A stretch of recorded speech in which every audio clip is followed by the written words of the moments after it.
На днях исполнилось 90 лет со дня рождения Зои Алексеевны. К этой дате подготовлены и изданы 2 книги, и сегодня мы хотим с вами поговорить о них. И первая книга, о которой мы сегодня говорим, «Родник вдохновения».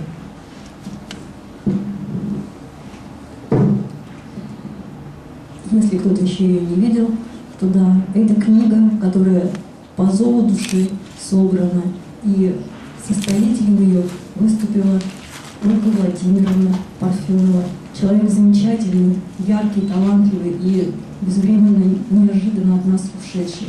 Я стал невольным участником этого события от самого начала и до самого конца.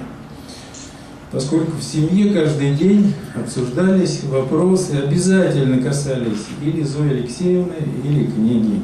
Я помогал, конечно, чисто технически в этой книге, и это, может быть, ускорило, потому что времени было мало, и где-то программы, там, компьютерную технику поставила раньше, поэтому она все делала сама.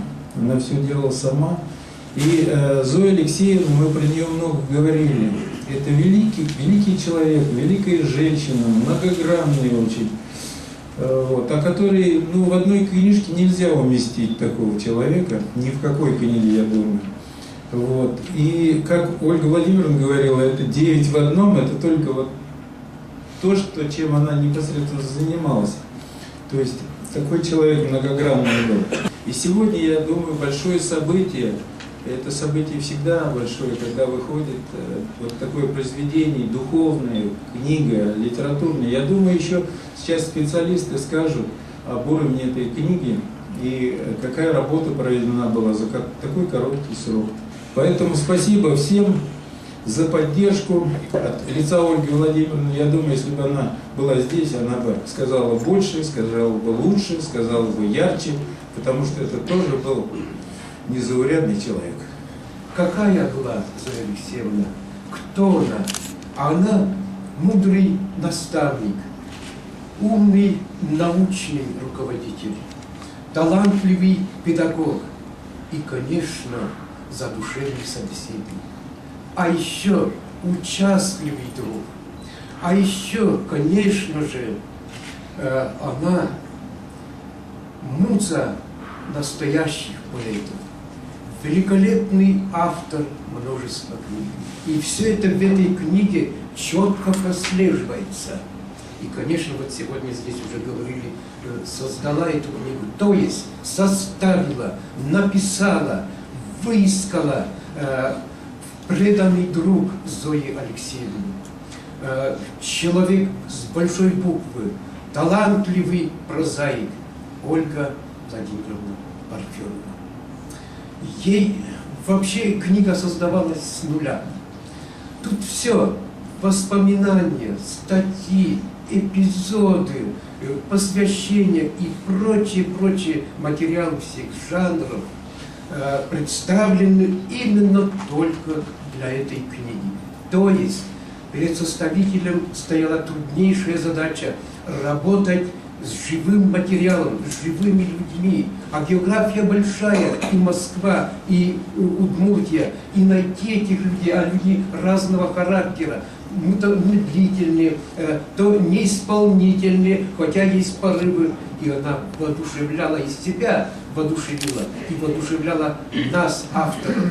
И как-то ставила сроки, звонила, направляла, поправляла. И все это ведь она успела за короткий период собрать воедино и составить, я бы сказал, пораздельную структуру всей книги. Я думаю, каждый почувствовал составителя этой книги, потому что мне кажется, Ольга Владимировна с каждым автором подробно говорила при редактировании, согласовывала. Если менять какое-то слово, она так бережно относилась к тексту. Я был в деревне, и мы в десяток раз, может быть, переговаривались с ней, что это надо бы слово изменить, вот это бы надо слово изменить. И где-то, если я даже был не согласен, то отказать автору было невозможно, потому что она была убедительна в своих подсказках. Я думаю, что Ольга Владимировна была равновеликой по таланту. Зоя Алексеевна, она просто не успела раскрыться. Я думаю, что, посмотрите, как трудно идут авторы в союз писателей. Их не сразу принимают. Многие думают, что в союз писателей вступают так. Пришел в союз писателей, пришел книгу, союз писателей в Удмуртии принял, и он стал членом союза писателей. Не так. Принимает сначала союз писателей в Удмуртии, потом принимает союз писателей России, союз писателей, когда был СССР. Третий этап был, еще нужно было, чтобы приняла комиссия Союза писателей СССР. Ольга Владимировна с первой книги прошла в Союз писателей, потому что это был совершенно неожиданный, яркий талант со своим индивидуальным языком.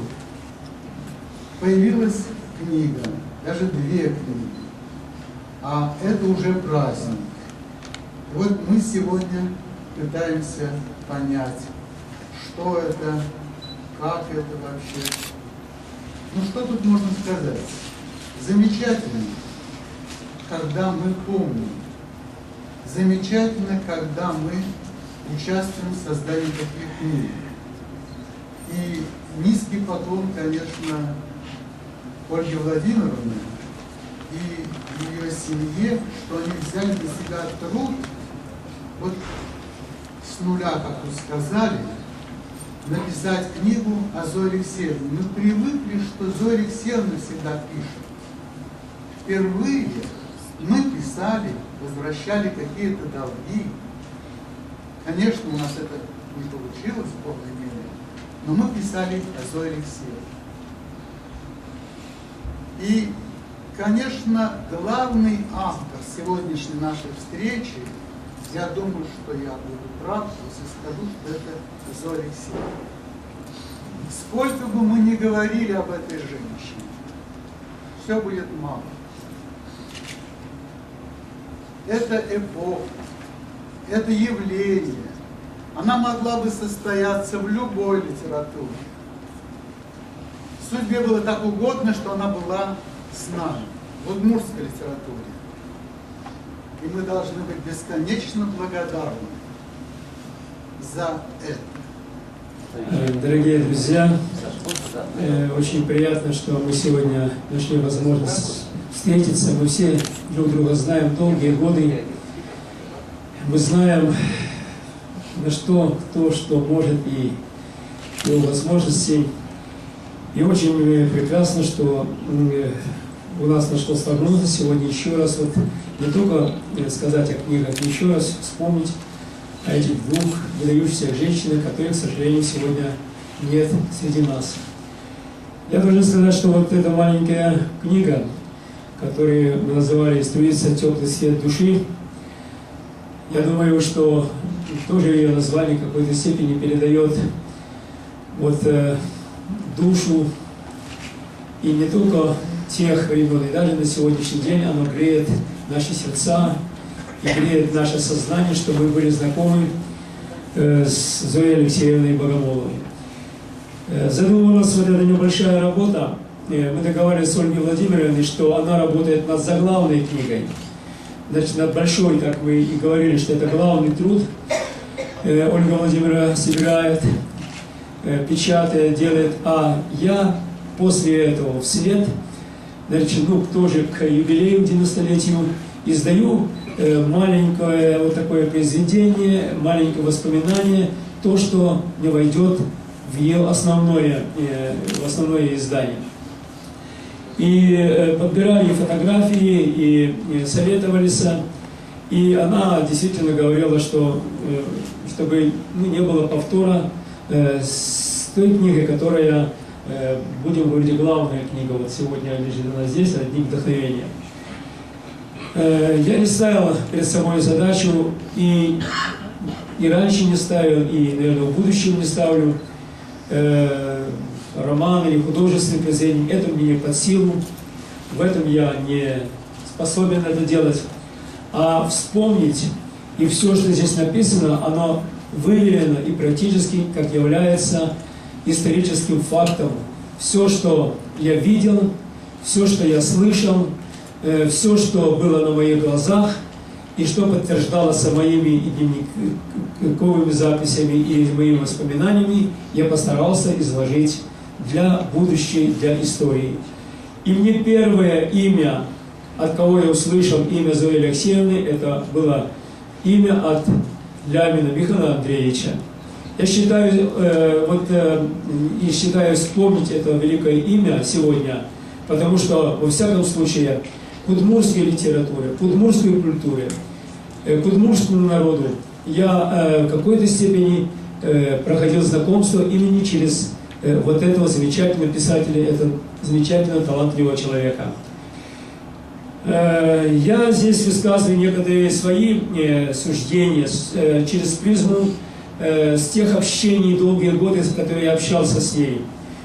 Значит, с уровня ее рассуждений. И постарался передать, как она глубоко знала писателей Удмуртии, как знала, будем говорить, художников, просветителей удмуртского народа, и как она болела, чтобы имена, вернее, удмуртских писателей засияли на небосводе российской литературы более ярко. Это ее была мечта, этому она, пожалуй, я думаю, со мной согласятся многие, посвятила свою жизнь, и я думаю, что этого она достигла. Ну, наверное, все знают, что Зоя Алексеевна Богомолова оренбургская казачка. Моя землячка. Мы свое казачье землячество создали в начале 90-х годов. И тут же от кого-то узнали, что вот профессор университета Зоя Алексеевна оренбургская казачка. Я, земляк, взял на себя найти ее и представить нашему землячеству. Я ее прям за ручку привел на заседание нашего землячества. Она с великим удовольствием, с радостью, значит, восприняла это приглашение.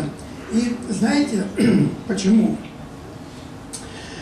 Не все знают, какую трагедию пережила семья Богомолова в советские времена. Значит, все Богомоловы казаки. И все они были репрессированы.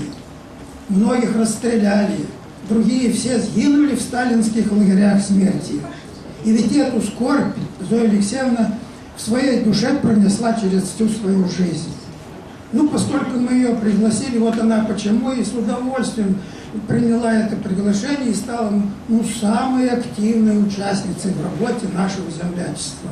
Ведь у нее какой громадный опыт и житейский, и писательский труд. Она давала нам советы, она предостерегала нас. И вот так постепенно, вы не можете себе представить, она стала нашей казачьей матерью всего Верхнекамского казачьего округа.